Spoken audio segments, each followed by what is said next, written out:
Either you're growing and you're improving or you're dying. I'd much rather have a very productive new cutter grinder than driving to work with a new Ferrari.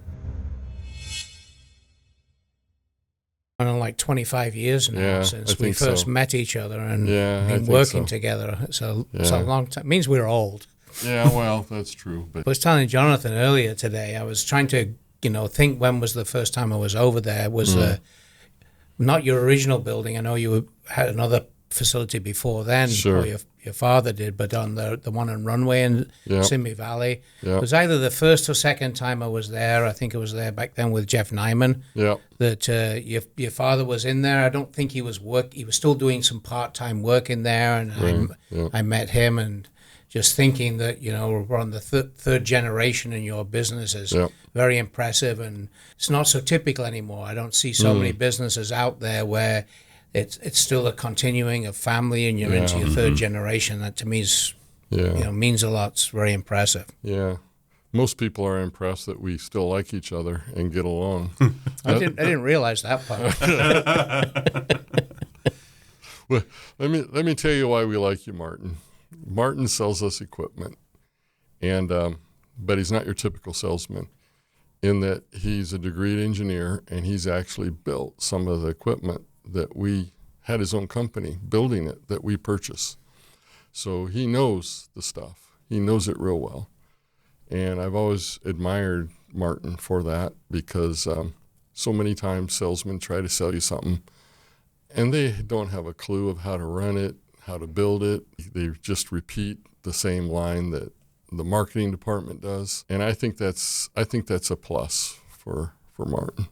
Well, I appreciate that. I mean, I don't know if I pride myself on it, but I always try and make sure that whatever I sell to a customer like yourselves is the right piece of equipment. I'd rather walk away from it. If you don't have the right piece of equipment, you're not going to be happy.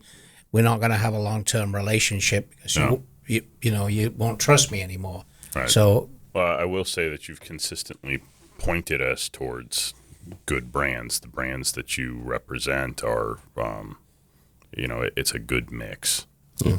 Well, thank you. Yeah. We've had some ups and downs along the way. It's not been perfect. Not been perfect. Yeah, it's been good though. Yeah. So. But I mean, and when things didn't go right, the other thing that I would say I always try and do is to be the advocate for the customer and not for the machine builder. I mean, it's a mix, obviously, but right. I really try to be on the side that no, if there's a problem, you need to work with the customer. It's my customer. It needs to be fixed. They need their production up and running, and not everybody does that, I don't think, these days. Yeah. It's one of our corporate strategies because we manufacture here in California, and surprise, surprise, it's a high expense state to manufacture in. We have higher taxes, we have higher electricity cost, higher real estate cost. Labor. So what we try to do is we try to focus on the most automated process that we possibly can. And we try to out-invest our competitors. Now, others are buying the same equipment, and it's commercially available, but we're trying to manage it well, and we're trying to consistently, good times and bad, although in bad less so, but we try to consistently invest and let that play out over the years. Yeah, let the new technology drive us forward. Yeah, you haven't. I mean, I would see you as being quite conservative financially, but by the same token, as you said, you make considerable investment in capital equipment, and obviously the larger you've gotten, the larger that cost is every year. We've been together through the ups and downs, and there's been years when you didn't buy as much, but I can't recall at least in the last 10 years or even 12 years where you didn't buy something that year. Mm-hmm. Yeah. So that's contributed to your success. Yeah. I mean, obviously there's good companies up there. You have good competitors, but of course. But the other thing you guys have done, I think more so than a lot of customers, is you've put some of your own unique flavor, some special work holding, and developed other processes on that equipment to widen the capability or give you a competitive edge, and I think that's important. Yeah, think outside the box. Think outside Try the to box be a little bit. creative. The other thing you do a very good job of, and I kind of always have, is you make sure you're on the cutting edge. A lot of people, because it costs money, they don't necessarily upgrade the software on the machines to the current level, or they've got different levels of software on different machines and having compatibility problems. And you, from the beginning, you've always kind of been on top of that stuff, and you make sure everything's the same on all the machines, and make sure it's well organized. Yeah, and even right now it's RN35 across which is the current version. Current yeah. version, yeah. Exactly. For all of our Incas, yeah.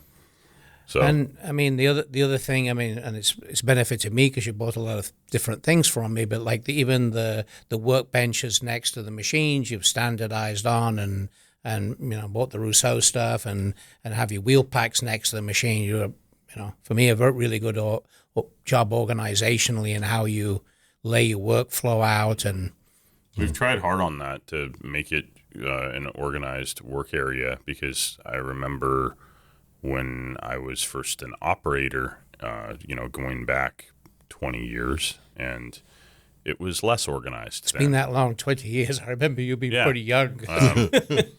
And it was less organized at the time. It wasn't terrible. It was just you would still have those days when you're trying to do a simple task and you're running over to the machine next to yours, or running across somewhere else to find the tool, find the wheel pack, find the thing that you need in order to get the job done. And you could feel it, just that waste of time of going, man, it's just frustrating trying to get this done right now. If I had everything I need right in front of me. In front of me, you're organized, yeah. And so that's what we've done in the past decade, I'd say, is really moved that direction of let's get really organized. Let's make it, let's make the setup simple. The work cells, having inspection equipment that's close by, so the operator doesn't have to walk all the way across the shop to do a quick check. I mean, all of that stuff is important.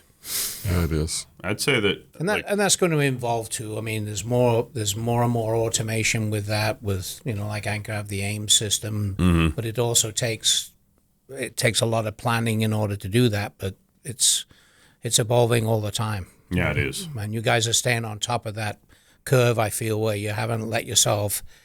I don't want to say fat and happy, but you haven't sat on what you've done and say, okay, this is good enough. This is how we're always going to do things. You've with your dad, and then now yourself, you're pushing the envelope and trying to improve constantly. And that, to me, that's important. That's how you, like you said earlier, with the higher costs in California and the higher costs of labor, you got to automate. You can't have waste hours and waste time. It's too expensive. Yeah. Well, I think that concept is something that actually you have impressed upon me over the years, is that either you're growing and you're improving, or you're dying. Yeah, you're falling behind and eventually dying if you don't. It's just that important. Yeah.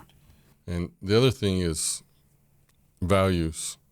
We like people that are honest with us and are straight shooters, because that's what we want to be to our customers. Right. And in terms of reinvesting in the equipment, I'd much rather have a very productive new cutter grinder than driving to work with a new Ferrari. To me, that just doesn't make sense. It's just not who I am. I want to be known for excellence in the marketplace. I don't have to be the biggest. Or the cheapest. Or the cheapest, but I want to give value to my customers, and I want to make a good product, a very good product. And that's our emphasis going forward, is how can we improve? That's excellent. I mean, the other thing I value with you guys, like I said earlier, is that you're a family, multi-generational business, and not quite as, not as old a company as you guys are, but we're also a family business, and we have kind of similar goals and similar outlooks on things, and it meshes very well together. Sure, it does. Because we kind of think that all think the same way. Yeah, and those moments, like at IMTS this year, when we had an evening for our business and your business to get dinner together, and it was our families sitting together. Yeah, it was like one big dinner. family. It was awesome. That was good, actually. Yeah. It was really that nice. was fun. We even bounce things off of each other. Sometimes I don't have, how would you tackle this, Jonathan? Or you call me and say, what do you think, Martin? Is this right? And yeah, we help each other Dale's out. also done that a lot with me over the years. So it's, I think we've helped each other grow, basically. Yeah. We like to think, and I think you feel the same, we like to think long term.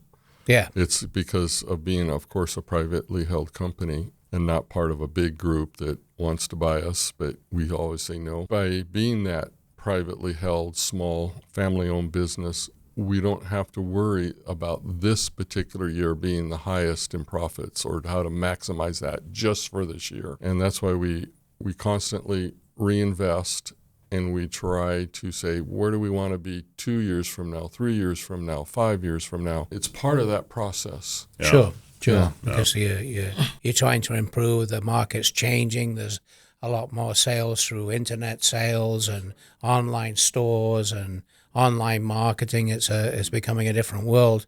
I think probably both Dale and I don't understand, and Jonathan does, but it's more for the next generation. Yeah, for sure. But it's called product information management. Yeah, but my son Austin and that's what my son Austin and Ola are a lot more involved in, especially Ola in that side of things. So it's changing. It's going to change. It is changing. Even the pandemic had a big impact on that, and how many online meetings we do compared to physical meetings in the past. And I mean, the other observation I would have that I've seen with you compared to other companies who can be good companies is you really care for your workforce and protect your workforce. And when you have a downturn, you do whatever you can not to let go of employees. That's true. A big corporation, they would just cut back and rehire. And you value the employees, and they've been with a lot of your employees been with you for a long time, and they have skill level, but you care about their welfare and you take care of them, and that's, to me, is important. I think that's another reason for your success, honestly.